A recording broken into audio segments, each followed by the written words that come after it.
Donc voilà, nous sommes sociologues à l'ESA, l'École supérieure d'agriculture d'Angers, et nous vous présentons des résultats qui viennent donc, de ce projet Métasociaux, qui est coordonné donc, par Caroline Depoudan de la Chambre d'agriculture de Bretagne. C'est très bien. Et par Philippe Boud, donc, qui participe au projet, qui est d'AgroCampus Ouest et qui n'a pas pu venir aujourd'hui. Donc on a choisi de vous présenter un angle particulier sur cette dynamique territoriale. Et en fait, on a un parti pris, on a pris cette idée de finalement pas questionner l'appropriation des projets de méthanisation sur un territoire sans questionner le projet lui-même. Donc l'idée en fait c'est de ne pas partir de ce qui serait une boîte noire du projet pour voir comment elle est implantée, dupliquée sur un territoire. Et donc notre focale d'analyse, vraiment l'angle par lequel on est rentré, c'est d'analyser cette dimension territoriale des projets en partant de l'idée qu'elle n'est pas forcément donnée par les caractéristiques des acteurs qui en font partie, mais on essaye d'étudier, de creuser un peu plus finement, à partir de chaque acteur qui est mobilisé dans ces projets, leur relation au territoire et comment ils participent en fait à la dynamique de ces projets.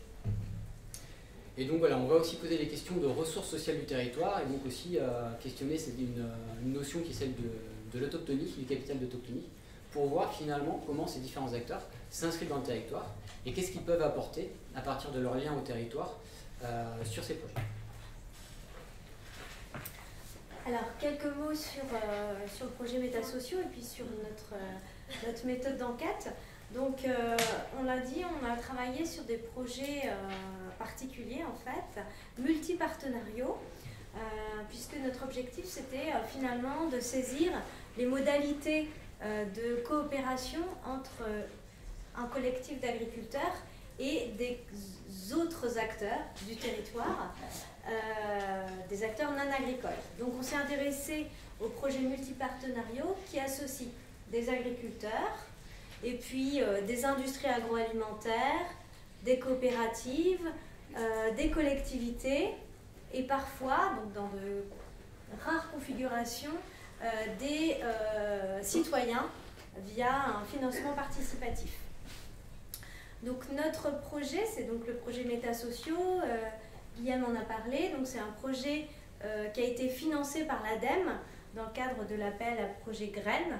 Il a débuté en 2017 et il s'achève en 2020. C'est un projet donc, qui est porté par la Chambre d'agriculture de Bretagne et qui associe donc à la fois des professionnels qui s'intéressent et qui accompagnent des projets de méthanisation, donc notamment Chambre d'agriculture Bretagne, Chambre d'agriculture des Pays de Loire, l'association Elle également, et puis des chercheurs en sociologie, donc de l'ESA, notre école, l'École supérieure d'agriculture d'Angers, et donc AgroCampus Ouest. Alors comment est-ce qu'on a procédé à partir du questionnement qui consistait précisément à saisir l'ancrage au territoire de ces projets? Eh bien, on a fait le choix de s'intéresser à quelques projets de manière monographique, c'est-à-dire qu'on s'est vraiment penché sur les projets et on est allé rencontrer la plupart des membres du projet pour refaire l'histoire en fait de ces projets et saisir en fait les conditions finalement de coopération au sein de ces territoires. Alors on a travaillé sur 8 cas en particulier, 8 terrains en Pays de Loire et en Bretagne. Donc en nous intéressant, je l'ai dit, principalement aux leaders qui ont porté ces projets-là, voire aux opposants quand il y a eu de la contestation. Et puis on a fait des entretiens qu'on a appelés transversaux qui nous ont permis en fait de saisir davantage des éléments sur les modalités d'accompagnement de ces projets, donc via notamment des financeurs ou des associations de soutien, d'aide au montage de projets de méthanisation. Alors, ce qu'on a décidé de faire aujourd'hui, c'est de vous présenter un cas en particulier, donc, qu'on a choisi parce qu'il nous semblait emblématique de ces modalités de coopération et en particulier de ces liens au territoire qu'on voulait discuter avec vous, c'est-à-dire de la manière dont ces projets peuvent s'inscrire dans des territoires et mobiliser ces ressources précisément au service du développement de ces projets. Donc c'est un cas qu'on va vous présenter qui a été enquêté par nous dans la région Pays de Loire, dans un territoire rural plutôt dynamique pas très loin d'une ville moyenne, et qui n'a pas fait l'objet de contestation. Donc là, on va faire vraiment le choix de questionner les dynamiques territoriales, non pas sous l'angle de l'acceptabilité, comme le font un certain nombre de projets, mais plutôt sous l'angle des dynamiques pour saisir justement les liens au territoire. Alors, comment est-ce qu'on va procéder? On vous propose donc de présenter ça en 3 temps. Dans un premier temps, de façon plus descriptive, on va vous présenter l'organisation du groupe, du cas qu'on veut discuter avec vous, et on va vous refaire l'historique du projet pour que vous puissiez saisir de manière un peu au départ descriptive la façon dont les choses se sont déroulées. Dans un deuxième temps, de manière plus analytique, on s'interrogera sur les ressources sociales du territoire et sur effectivement les liens que les différents membres du projet entretiennent avec les territoires et comment ça peut être précisément mobilisé au service du projet. Et puis, dans un troisième et dernier temps, en guise de conclusion et d'ouverture, on réfléchira avec vous à la question de la sélectivité des projets. Alors peut-être tout d'abord pour resituer notre projet, en fait c'est plus un projet, enfin c'est un projet et pas une unité de méthanisation parce qu'il était encore en cours de construction. Donc le projet a commencé autour de 2010. Alors je pense que c'est aussi lié justement à l'objet tel qu'on l'a défini avec des projets multipartenariaux qui fait que peut-être ces projets-là vont démarrer un peu plus tardivement sur les territoires. Et donc ce projet est bien avancé en cours de construction mais n'est pas encore en fonctionnement. Donc son originalité effectivement c'est d'associer une diversité d'acteurs autour de table. Donc ce projet s'organise sous la forme d'une société par action simplifiée qui regroupe donc plusieurs acteurs. Et donc comme en lien avec la définition de notre objet, on a à la fois des agriculteurs, donc dans tous les projets qu'on étudie, on a des agriculteurs qui sont présents, mais qui sont associés à d'autres types d'acteurs et dont le rôle peut être variable. Donc là, les agriculteurs sont présents par le biais d'une autre société par action simplifiée qui regroupe 16 agriculteurs et qui détiennent 55% du capital donc de la SAS. Donc ils sont accompagnés de deux coopératives, des coopératives auxquelles appartiennent une grande partie des membres du projet et qui voilà, sont associés à hauteur de 13% dans le capital. Il y a aussi une société d'économie mixte locale qui participe à ce projet, qui est donc liée au département, et on a aussi une industrie agroalimentaire qui participe. Donc pour vous donner un ordre d'idée, c'est un projet de 9 millions d'euros qui va fonctionner en injection, et tous les acteurs, à part la société d'économie mixte, apportent des intrants pour le fonctionnement de ce projet-là. Donc on a un lien assez fort avec entre tous ces acteurs qui s'est fait progressivement. Et donc si on doit trouver un point de départ, en fait, il y a un ou plusieurs acteurs qui se situent au croisement de plusieurs milieux professionnels, et notamment autour des coopératives. Donc les coopératives ont un rôle important parce qu'elles accompagnent les agriculteurs, et c'est aussi le cadre d'une mobilisation plus globale que les agriculteurs peuvent mobiliser. Et donc là, par exemple, ce qui a été un facteur déclenchant, c'est le double statut, en quelque sorte, du directeur d'une coopérative, qui était aussi maire d'une commune pas très loin du lieu définitif du projet, et qui a impulsé, en fait, avec cette double casquette, cette idée de créer une unité de méthanisation sur son territoire. Donc à la fois sur son territoire communal, et à la fois aussi sur le territoire de la coopérative. Donc il a eu un rôle, et puis cette coopérative a eu un rôle assez important, parce qu'elle a débloqué 100 000 € pour les études préalables, pour les études préliminaires, et aussi de manière assez importante, elle a dégagé 40% du temps d'un salarié de la coopérative pour la coordination et le suivi du projet. Et donc on a une cheville ouvrière qui est issue de cette structure-là, qui assure la continuité du projet et qui a joué le rôle que peuvent jouer d'autres acteurs dans l'accompagnement. Donc là, généralement, on a des acteurs qui peuvent être un petit peu plus extérieurs. Là, on l'a complètement au cœur du projet. Ce projet, au début, en fait, il était pensé en cogénération, et c'est ce qui explique la présence de l'industrie agroalimentaire, donc qui est aussi une filiale privée d'une des coopératives du projet. Cette industrie agroalimentaire, en fait, a été confrontée, comme d'autres, a des problématiques en termes de traitement de ses boues, de sa station d'épuration, et pouvait utiliser la chaleur aussi dans des tours de séchage. Donc avec ces deux problématiques, en fait, elle a été associée au projet et elle a fait partie de cette première phase de conception du projet. À la suite de cette situation de début, en fait, on a les coopératives qui accompagnent, donc soit qui peuvent être un petit peu à l'origine, qui sont motrices dans le développement de ces projets, soit qui ensuite accompagnent aussi de manière assez durable les agriculteurs qui s'impliquent dans ces projets-là. Donc on verra qu'elles ont un rôle assez spécifique et qu'elles ont aussi des effets donc, dans l'accompagnement de ces agriculteurs. Mais ce qui est intéressant, c'est de voir qu'elles apportent aussi des compétences assez diverses. Et donc par exemple, la deuxième coopérative va prendre en charge le plan d'épandage et va assurer des missions un petit peu spécifiques. Ce qui est aussi intéressant, c'est un éclairage en fait un petit peu différent sur ces projets. Et là, on peut dire que les coopératives elles sont un petit peu à l'intersection entre le milieu agricole et d'autres milieux professionnels. Donc par exemple, dans le déroulement de ce projet-là, c'est le rôle du responsable du service bâtiment énergie de la coopérative qui a les connaissances, les relais et qui a l'idée d'associer aussi la société d'économie mixte dans ce projet-là. Ce qui est aussi intéressant pour ce collectif, c'est les compétences spécifiques de cette SEM qui est spécialisée dans le montage et le financement de projets et la mise en œuvre de projets, plutôt dans le domaine du photovoltaïque et de l'éolien, mais qui commence aussi à se développer dans la méthanisation.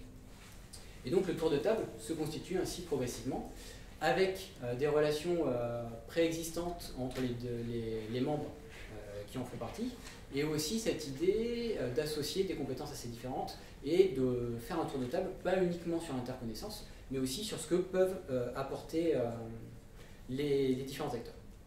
Et donc c'est ce qui explique aussi qu'on ait des acteurs plus lointains du milieu agricole, comme ces sociétés d'économie mixte.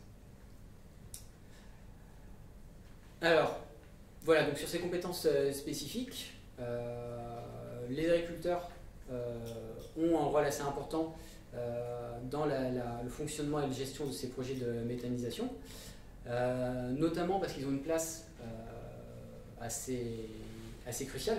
Donc on l'a dit un petit peu rapidement ce matin, mais les projets de méthanisation, ce n'est pas comme des projets photovoltaïques ou éoliens.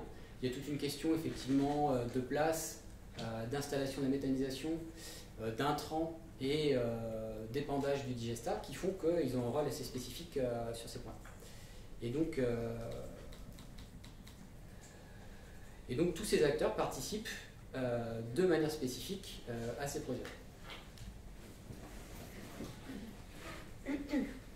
Alors effectivement, après ce petit historique en fait qui vous a permis de voir comment le projet s'est monté, ce qu'on voudrait faire avec vous, c'est de faire un focus donc, sur les agriculteurs en particulier. Donc on a dit qu'effectivement, ils étaient souvent mis au premier plan. Ils ne sont pas nécessairement centraux, mais en tout cas ils sont mis au premier plan, et en particulier par les autres membres du projet.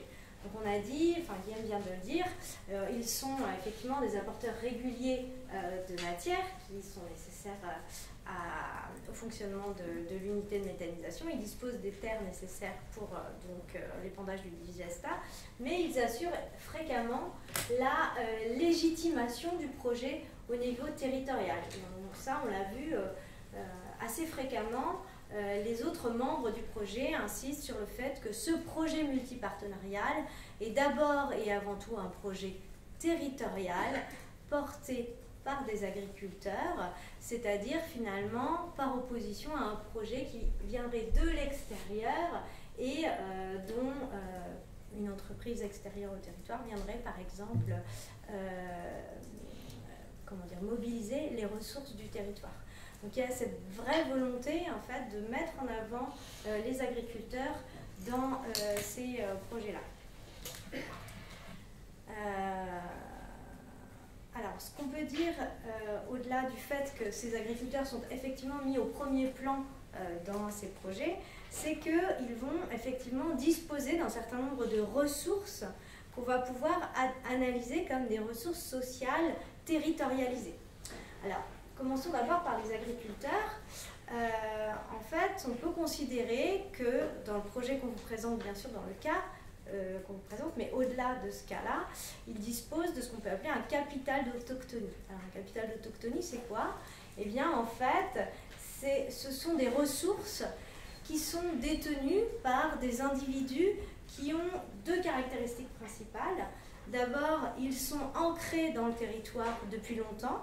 Donc en général, c'est un capital, le capital d'autochtonie, pardon, qui s'hérite, c'est-à-dire qu'on est le fils un tel, on est inscrit dans une lignée qui est précisément là depuis longtemps sur ce territoire, donc ancrage ancien dans le territoire. Et puis, deuxième critère qui définit le capital d'autochtonie, on y occupe des positions statutaires particulières. Alors, c'est quoi les positions statutaires particulières? Eh bien, on est particulièrement visible sur ce territoire parce qu'on est président du club de foot, parce qu'on est élu local et que, en ce sens, au niveau du territoire, on est visible et on dispose d'informations et d'un réseau social important qu'on peut mobiliser au service d'un projet en particulier. Donc, les agriculteurs, fréquemment, et dans le projet qu'on vous présente ici en particulier, eh bien, ils disposent de ce capital d'autochtonie, c'est-à-dire qu'ils sont souvent là dans le territoire depuis longtemps, et puis ils occupent des fonctions particulières, associatives, politiques. Ça peut être également des responsabilités professionnelles, souvent à l'échelle locale. Ils vont être présidents d'une CUMA, ou alors ils vont avoir été précédemment présidents d'une CUMA.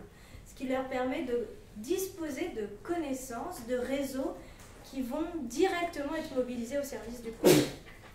Donc ce qu'il faut avoir en tête, pour bien comprendre ce concept, qu'est le capital d'autochtonie, c'est que le capital d'autochtonie, il est mobilisable dans un territoire qui est limité, c'est-à-dire que c'est un réseau de connaissances limité à un territoire, et donc on ne peut pas prendre son capital d'autochtonie et le mobiliser dans un autre territoire. Donc c'est vraiment au service de cette inscription dans le territoire qu'on peut le mobiliser. Donc ces agriculteurs, et en particulier les porteurs de projets, on les retrouve assez fréquemment à la tête de différentes associations, au conseil municipal, dans des responsabilités professionnelles, notamment à l'échelle locale. Alors ça, c'est important de le rappeler parce que les agriculteurs ne sont pas forcément détenteurs d'un capital d'autochtonie, et c'est certains agriculteurs qui en disposent. Donc, il y a des travaux sur le capital d'autochtonie qui montrent, par exemple, que des néo-ruraux qui viendraient s'installer dans un territoire ne disposeraient pas de ce capital d'autochtonie et leur statut d'agriculteur ne leur donnerait pas, a priori, ces ressources mobilisables. En l'occurrence, sur les projets qu'on a enquêtés, fréquemment, ce sont effectivement des agriculteurs qui disposent de ce capital d'autochtonie. Ce qui nous semble intéressant, par ailleurs, à indiquer, par rapport à cette inscription dans le territoire, c'est que ce ne sont pas seulement les agriculteurs qui vont disposer de ces ressources sociales du territoire, et c'est en ça que ça nous paraît être intéressant à développer pour bien mettre en évidence cette inscription au territoire. Donc d'autres membres de ce projet, et des projets qu'on a enquêtés, sont souvent en lien direct avec le territoire et vont le mobiliser. Alors, si vous vous rappelez la petite description qu'on vous a fait, le petit historique au départ, Guillaume vous a dit, le point de départ, en fait, c'est le directeur d'une coopérative, qui est membre de ce projet-là, qui est par ailleurs maire d'une commune de ce territoire, qui se dit, je veux une unité de méthanisation sur mon territoire. Et donc, qui va dédier directement 40% du temps d'un salarié technicien de cette coopérative au service du montage de ce projet. Quand on sait le temps nécessaire et la mobilisation qu'implique le montage de A à Z d'un projet de méthanisation, on voit combien ça constitue réellement des ressources fortes mobilisées au service du projet. Et donc on a fréquemment en fait ces liens entre différents membres du projet inscrits dans le territoire qui vont vraiment servir très directement le projet. Et c'est en ça qu'il nous semble important non seulement de décrire les caractéristiques des membres qui appartiennent à ces projets-là, mais aussi de mettre en évidence les mécanismes qui permettent de mobiliser ces ressources sociales du territoire au service de ces projets. On pourrait également parler de la Société d'économie mixte, qui est membre du projet, et qui assure les relais politiques, de soutien, d'aide à l'obtention de subventions, par exemple, en se faisant le relais de ces projets-là au niveau des collectivités. Voilà. Et donc la question finalement, c'est de voir finalement dans le processus dynamique comment ces ressources sont mobilisées. Donc là, vous avez présenté peut-être de manière assez globale. Et quand on revient un petit peu sur l'histoire, on voit en fait que ces ressources, elles sont activées à certains moments par les membres du projet pour faire face à certaines difficultés ou pour emmagasiner certains atouts. Et donc par exemple, pour ce cas-là spécifique, ce qui a été important, ça a été par exemple l'accès au terrain, le terrain sur lequel l'unité de méthanisation va se faire. Donc il y a eu plusieurs projets d'installation qui répondaient plus ou moins à des impératifs à la fois techniques et sociaux. Il y avait certaines difficultés. Donc à partir du moment où le projet a été réorienté vers l'injection, donc il fallait certaines caractéristiques en termes de réseau, mais aussi de consommation de gaz dans la zone. Il y avait aussi certaines difficultés qui étaient liées à la présence d'un lycée proche. Et finalement, là, l'atout, ça a été des élus donc de ce territoire qui ont permis, alors voilà, selon les histoires, d'identifier des difficultés avant qu'elles arrivent, et puis aussi d'identifier des terrains potentiels sur lesquels installer définitivement cette unité de méthanisation. Et là, ce qui est intéressant, c'est qu'aussi l'appui des collectivités va un peu plus loin, puisque le terrain sur lequel se situe la méthanisation était un terrain d'abord qui était classé industriel et qui a pu être reclassé comme terrain agricole suite à l'intervention des collectivités. Donc en fait, on a toute une série de relais d'intervention qui passent par, donc là, dans ces cas-là, certains élus, qui peuvent être différents. Donc c'est là où on a aussi une épaisseur, une diversité des relais et des mobilisations. Il n'y a pas un seul canal qui prime, mais on a, avec l'activation de ces ressources, différentes actions qui sont menées. Et un autre point qui a été clé sur ce projet-là, c'était justement l'information, la communication auprès des élus, des conseils municipaux sur le territoire, et l'idée en fait de cette diffusion de l'information et de la légitimité, la légitimation de ce projet sur le territoire. Et donc il y a eu des informations formelles ou informelles auprès des conseillers municipaux, etc. Donc il y a plein d'autres exemples, mais là on s'est centré vraiment sur ce cas-là, qui montrent un petit peu cette mobilisation des ressources. Après, ce qui est intéressant, c'est que finalement, pour avoir toute cette diversité de mobilisation au profit du projet, on n'est pas obligé d'avoir des acteurs qui ont la même vision du projet ou la même vision du territoire. Et ce qu'on voit, c'est que ces projets peuvent être un petit peu des objets frontières qui vont arriver à rassembler, à faire travailler des personnes autour d'un même projet, alors qu'elles peuvent avoir des idées et des perceptions assez différentes du territoire et du projet. Donc pour vous donner quelques éléments assez rapides, ce qu'on peut noter par exemple de la part des agriculteurs, ce qui est assez important, c'est une entrée professionnelle en fait. Et que pour eux, l'apport du projet sur le territoire, il est vu à travers leur propre activité. Et ce qui va être important, ça va être le maintien de l'agriculture et notamment le maintien de l'élevage, puisque j'ai oublié de vous le dire, mais on est dans un projet, dans une zone ou un projet où sont impliqués des éleveurs bovins, essentiellement laitiers. Et voilà, le critère clé, pourquoi ce projet est utile au territoire pour ces acteurs-là, eh bien c'est parce que ça permet, au-delà de leur cas particulier, au-delà de leur exploitation, de maintenir un tissu rural, un tissu professionnel qui est assez important. Un autre point qui est important du point de vue des agriculteurs, c'est aussi une intégration territoriale de cette activité. Donc là, ça peut renvoyer peut-être ce qu'on entend le plus souvent sur des questions effectivement de voisinage, donc sur les questions des odeurs, fumier lisier versus digesta. C'est une activité qui peut être positive et qui va favoriser l'insertion, ou en tout cas le vivre ensemble sur le territoire. Et encore, en élargissant un petit peu plus, et on en a dit quelques mots ce matin, ces projets de méthanisation sont aussi l'occasion de gérer des problématiques territoriales qui sont liées aux déchets. Donc là, on parlait plus spécifiquement de certaines usines qui ont des problématiques spécifiques, mais c'est aussi le cas de certaines villes, de certains professionnels. Et donc, cet enjeu de gestion territoriale des déchets, c'est aussi quelque chose qui est positif pour les agriculteurs et pour les autres.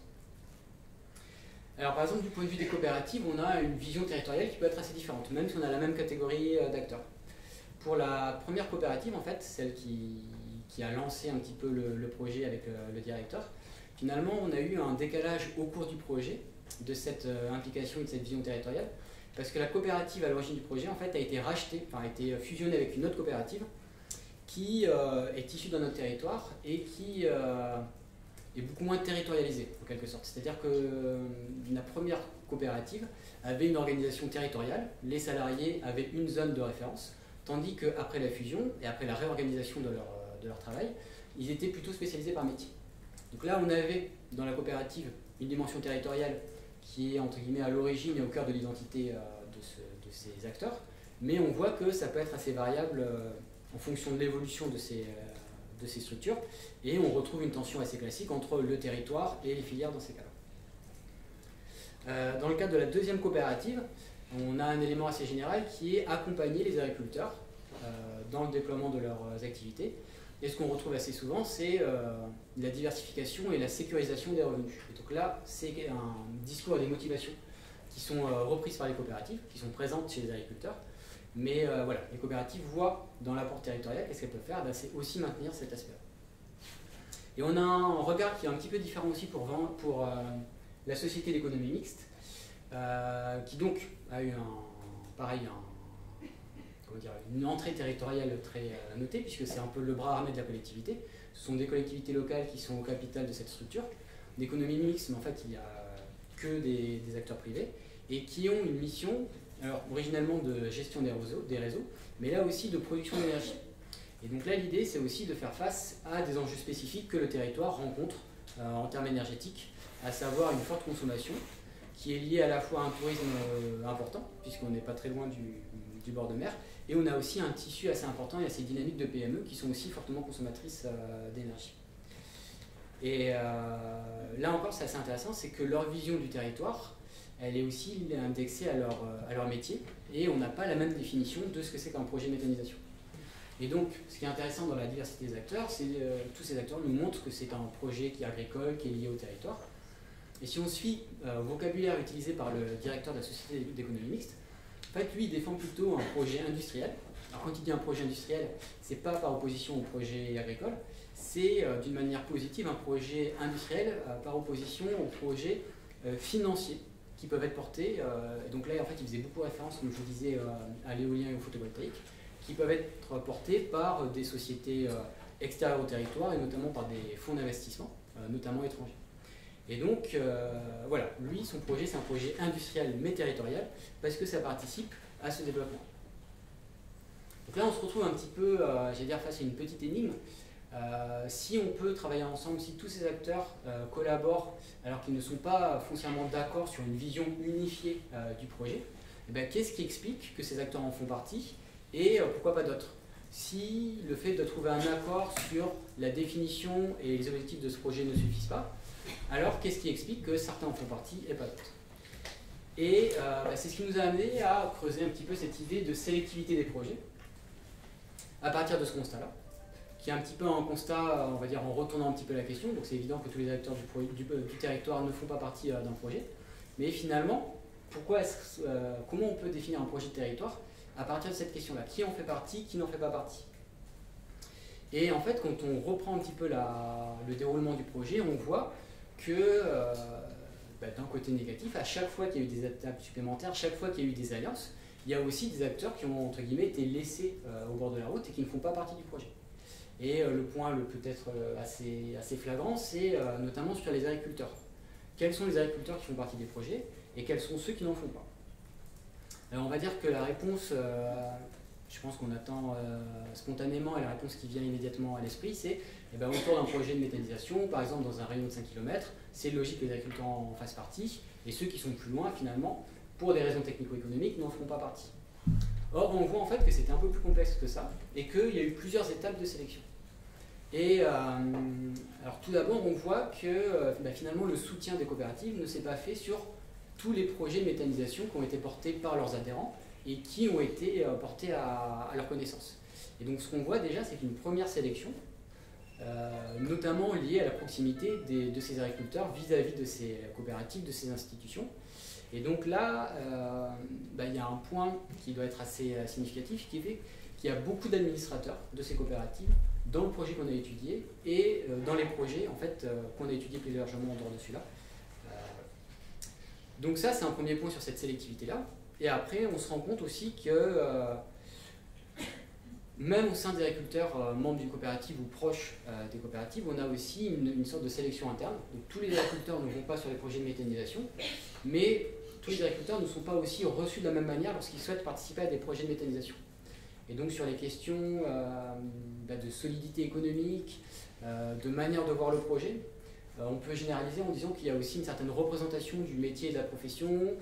Il y a des agriculteurs avec qui certains estiment qu'ils vont avoir du mal à travailler, qui font que certains ont été pas conviés ou se retrouvent assez facilement mis sur le côté.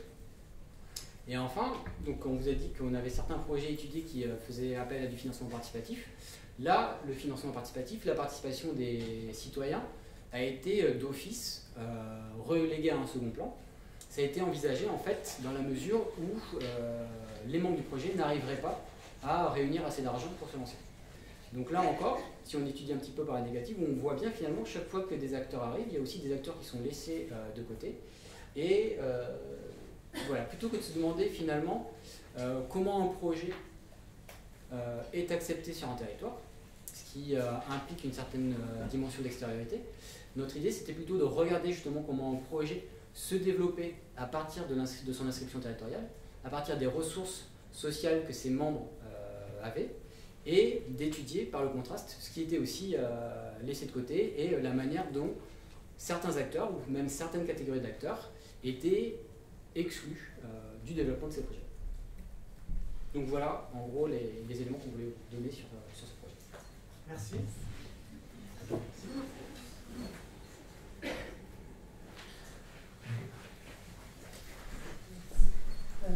Aussi, un paysage, j'avais une question, parce que vous utilisez très souvent le terme, vous parlez de l'inscription du projet sur le territoire, comment il fait sens territorialement, mais à quel moment vous parlez finalement de qu'est-ce que vous entendez par territoire?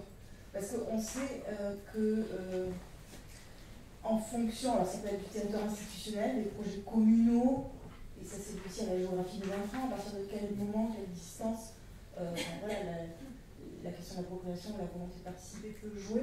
Donc, mine de rien, cette question, ça ne veut pas dire qu'il faut une définition à chaque fois, mais moi j'aurais tendance à dire que chaque projet a sa propre territorialité, et ce qui lui fait sens, ce qui fait qu'il fonctionne ou pas.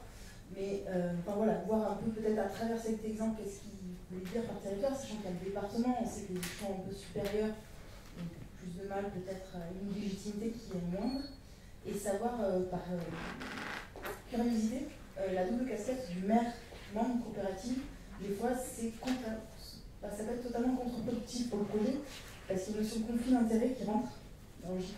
Le maire étant censé gérer la cité de manière neutre. Voilà, savoir si du coup cet aspect-là était ancré ou pas en jeu ou pas. Merci. On répond ensuite. Ouais. Peut-être sur le dernier point, sur la double casquette, effectivement, alors il n'y a pas de règle qui fait que ça peut être positif ou négatif, etc. Effectivement, ça dépend de la manière dont, j'allais dire, c'est activé. Et donc le fait est que cette double appartenance peut apporter des ressources. Donc là, notamment, ce qui est assez important, c'est l'information, savoir qu'il y a des projets qui se développent, qu'il y a des acteurs qui sont intéressés, qui fait que cet acteur, qui a une casquette institutionnelle, peut réutiliser ces informations-là dans ce cadre-là. Ensuite, effectivement, c'est pas systématique, mais du coup, c'est dans cette manière dont c'est rendu positif, dont c'est mobilisé dans une dynamique, où on voit l'effet que ça fait, etc. Et du coup, peut-être que cette idée où là ça se passe moins bien, c'est justement où cet acteur n'a pas la légitimité, ou n'arrive pas à inclure suffisamment, donc là dans ce cas-là, les personnes qui font partie de sa collectivité, pour être vu comme le représentant de l'intérêt collectif, de sa collectivité. Et donc là, c'est un travail qui reste à faire, qui n'est pas garanti par le fait d'avoir cette double casquette, mais qui est une possibilité. Et donc effectivement, ça n'empêche pas qu'il peut être rabattu vers une de ses caractéristiques et vers un intérêt particulier qui ne représenterait pas l'intérêt général. Et après, peut-être sur la question du territoire et de la définition, en fait, comment dire, on est plutôt parti de l'inverse, quoi. C'est-à-dire qu'on a essayé de voir ce qui émergeait de notre terrain, d'enquête. Et la question du territoire est systématiquement mis en avant sur les projets collectifs comme ça, comme un gage de qualité. Et effectivement, on sait que pour l'acceptabilité sociale, le fait de témoigner du fait qu'un projet est territorial, voilà, ça lui assure a priori une certaine légitimité. Donc nous, on n'a pas voulu donner de définition a priori du territoire, et c'est un peu ce qu'on essaye de montrer là, c'est-à-dire qu'en fait on voit qu'il y a des manières de caractériser le territoire qui sont très différentes, mais finalement ce qui compte, c'est moins la définition objective de ce qu'est un territoire que le fait de porter... Ah oui, je réponds à côté. C'est justement ce que je disais, c'est qu'il n'y a pas de définition, 50 ans de discours épistémologique ou géographique pour qu'il n'y arrive pas à définir un territoire, donc c'est pas ça que je... C'était justement de voir peut-être dans ce cas-là, je pense sincèrement que la territorialité est propre à chaque projet. Donc il n'y a pas de définition justement fixe, mais on peut quand même essayer de réfléchir, de voir qu'est-ce qui fait sens dans ces projets d'un point de vue territorial, et savoir si vous, dans votre cas, vous aviez pu avoir un peu cette sensation, ou pas du tout, ou ça reste quelque chose d'évanescence. Donc c'est une lutte sur la caractérisation du territoire, et de quel est le territoire. Donc là, par exemple, on n'a pas de cas, mais dans d'autres cas, on va dire, est-ce que par exemple c'est un territoire plutôt résidentiel, est-ce que c'est un territoire productif? Et donc là, voilà, ça serait une manière d'expliquer des conflits ou des oppositions ou des relations un petit peu difficiles, parce que finalement le territoire ne serait pas caractérisé de la même manière. Et donc là, finalement, effectivement, donc on n'a pas dit que vous demandiez une définition du territoire, mais ce qu'on essaie de mettre en avant, c'est justement comment chaque acteur, chaque catégorie d'acteurs, pousser sa propre définition du territoire, en essayant de la rendre entre guillemets hégémonique, en essayant de la rendre légitime et de la diffuser le plus possible. Et donc voilà, en fait c'est ça cette question, donc effectivement, comme disait Caroline, on n'est pas parti d'une définition préalable a priori du territoire, notamment parce qu'on voyait que c'était compliqué aussi pour les acteurs, que c'était un enjeu de lutte, et que donc finalement c'était intéressant d'étudier justement ce flou et cette indétermination et cette lutte autour de cette notion-là, plutôt que de rajouter la propre définition. Mais donc effectivement, l'enjeu du territoire, c'est quelle définition, portée par quels acteurs, et comment ils arrivent à apporter un peu plus cette histoire. Ici, je propose de prendre les deux questions en même temps, après vous répondrez, et je prendrai une dernière série de questions. Allez-y. Catherine Wheeler, DDF. Et je me demandais comment c'était le processus de prise de décision justement des acteurs du projet, parce qu'on sait que un projet multi-acteur, il va y avoir une divergence d'intérêt en même temps. Donc comment a été faite cette gouvernance du projet, la prise de décision? Est-ce que le fait qu'il y ait une divergence, une diversification des secteurs, est-ce que ça a difficulté la prise de décision?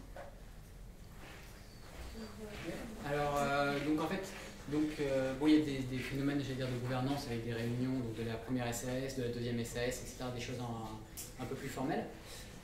Donc, au-delà, parce que ça ne suffit pas à répondre à la question, il y a cette idée en fait qu'il y a quand même un consensus. Alors, ce qu'on disait, c'était que les agriculteurs. Alors, en fait, ce qui est intéressant, c'est que tous les acteurs nous disent que les agriculteurs sont au centre du projet.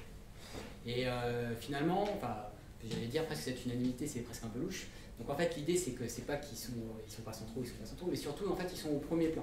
Donc en fait, ils sont mis en avant en fait, par tous les acteurs. Donc il y a un consensus en fait un peu sur la répartition et la définition des rôles de chacun. Et du coup, donc notamment sur ce capital de légitimité, etc., qu'on a mis en avant. Et en fait, ce qu'on voit, ce qu'on n'a pas trop montré ici, c'est que finalement tous les acteurs s'y retrouvent de manière assez différente. Donc ce qu'on n'a pas dit, c'est que la société d'économie mixte finalement participe à hauteur de 13%, donc elle peut avoir une rémunération moindre, mais finalement elle va pouvoir installer du parc photovoltaïque sur les installations et donc elle va trouver cet aspect-là. Donc en fait, au-delà de la répartition de ce conflit-là, il y a un système d'échange qui est un peu plus large et qui fait que on ne va pas forcément identifier de perdants nets, de gagnants ou de perdants, et donc il peut y avoir des manières plus souples et plus larges d'obtenir du consensus sur ces projets-là. Après, on a, peut-être pour préciser, on a fait des entretiens avec des acteurs qui avaient un projet bien rodé et qui voulaient plutôt mettre l'accent sur le consensus qu'il y avait dans leur projet. Donc, effectivement, on a moins eu de discours sur j'étais pas d'accord avec lui. Enfin, ça a pu arriver dans les entretiens que ça apparaisse. Mais en fait, je pense qu'ils se sont mis d'accord sur une espèce de socle commun. Et en fait, voilà, les moments de divergence, voilà. Et puis effectivement, il y a quand même, ça on l'a dit, mais c'est vraiment important, ce technicien-là qui assure 40% de son temps plein.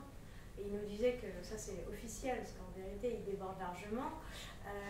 Il joue un rôle incroyable dans le projet en fait. C'est lui qui appelle quand il voit que ça tourne mal, que voilà, du côté des agriculteurs, il y a un point sur lequel il y a des divergences, etc. Et c'est lui qui joue ce rôle-là, qui sent, qui anticipe. Et c'est vrai qu'en comparant avec des projets où il n'y a pas quelqu'un qui est à ce point dédié au projet, il peut y avoir du temps, des non-dits, des choses qui se mettent en place et qui peuvent faire capoter un projet davantage. Il y a 2 questions. Après, je suis désolé, je vais être obligé d'arrêter parce que sinon on va... Oui, donc je vais revenir sur ce terme d'exclusion, parce que je ne suis pas sûr que les agriculteurs aient le sentiment d'exclure, je ne sais pas si c'est un terme qu'ils vont employer explicitement. D'habitude, c'est plutôt des critères qui sont définis, hein, c'est-à-dire certains vont mettre l'accent sur le caractère très local, on va plutôt privilégier la distance, d'autres le fait qu'on se connaisse déjà, donc même si les gens sont un peu plus loin, on va privilégier les habitudes de travail, une façon de voir les choses aussi communes, ou l'attitude à travailler en groupe. D'autres, au contraire, ça va être, on va absolument que tout le monde sur le territoire puisse se retrouver dans le projet, y compris en faisant des gros projets qui peuvent éventuellement aller assez loin en termes de distance, etc. Donc il y a vraiment des critères qui peuvent beaucoup varier d'un groupe à l'autre. Et donc je sais pas, c'est une question, est-ce que c'est un terme qu'ils emploient eux-mêmes, est-ce que c'est le sentiment d'exclure, ou est-ce que c'est plutôt le fait qu'on définisse des critères, du coup la conséquence c'est de l'exclusion. Et surtout la question c'est est-ce que vous avez aussi regardé ça en dynamique, c'est-à-dire qu'on voit aussi qu'il y a beaucoup de projets qui se lancent avec un petit groupe, le noyau des plus motivés au départ, et assez rapidement, quand le projet est en place, d'autres agriculteurs viennent frapper à la porte en disant « nous, à l'époque, on n'était pas prêts, pour plein de raisons, et là, maintenant, on voudrait rentrer dans le dispositif ». Donc il y a aussi souvent une deuxième vie des projets, voire une troisième, avec voilà, une extension des capacités, l'élargissement du territoire, justement, etc. Alors, c'est vrai que en fait, le terme d'exclusion, je pense, je ne crois pas qu'il a été employé par les agriculteurs. Alors, il y a plusieurs, sans donner une réponse. Alors d'abord, d'une part, le fait qu'il y ait des critères, en fait, ça sélectionne de fait, c'est-à-dire, par exemple, rentrer au capital, il fallait avoir sur ce projet-là au minimum 12 000 € à mettre au capital. Donc c'est de fait un critère de sélection, en fait. D'ailleurs, ça, certains agriculteurs qu'on a rencontrés nous l'ont dit, voilà, il y en avait, ils ne pouvaient pas mettre ça, et donc ils ne rentraient pas. Après, le côté noyau dur, etc., certains agriculteurs qu'on a rencontrés nous ont dit, voilà, nous on a mis en place le projet, on y a cru depuis le début, on a fait des réunions, etc., on a fait un premier tour de table, et puis ils nous ont dit, certains viennent frapper à la porte maintenant parce qu'ils voient qu'ils ne voulaient pas s'engager avant et que maintenant c'est lancé et tout ça. Nous, pas question de les faire rentrer pour le moment parce qu'il fallait qu'ils s'engagent avant. Nous, en gros, on a fait tout le boulot, pas forcément pour... Donc, c'est pas en termes de... Voilà, personne n'emploie le terme d'exclusion. Voilà. Puis après, il y a effectivement ce que tu disais sur les projets, c'est-à-dire que la coopérative, enfin une des coopératives qui appartient au projet, elle a été sollicitée par différents projets et il y a eu de fait une sélection des projets.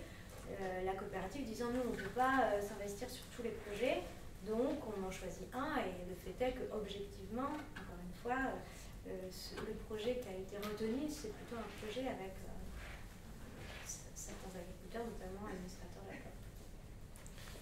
Une dernière question, si vous pouviez faire des réponses courtes, parce qu'on est en train de prendre un peu trop de retard. Bonjour, Cécile Frédéric, France Gaz Renouvelable. Vous avez expliqué que le capital d'autonomie pour les porteurs de projets était assez important. Est-ce qu'il en est de même pour les opposants? Est-ce que le capital d'autonomie des opposants au projet est un facteur de réussite de leur opposition ou pas? Donc là, effectivement, sur les projets qu'on a étudiés, en fait, donc notamment nous du côté Pays de la Loire, en fait, on n'a pas d'opposition, donc on ne va pas pouvoir vous donner une réponse très ça vous appliquer. Mais après, effectivement, Caroline a pu travailler. Je peux compléter sur une partie des cas bretons. Dans les cas où on a eu de l'opposition, dans plusieurs cas où on a eu de l'opposition, le capital d'autonomie des opposants était plutôt faible. Dans un cas, ça n'a pas empêché. Dans un cas, ça n'a pas empêché que le projet de méthanisation capote par manque de soutien, même si les opposants étaient des nouveaux habitants sur la commune.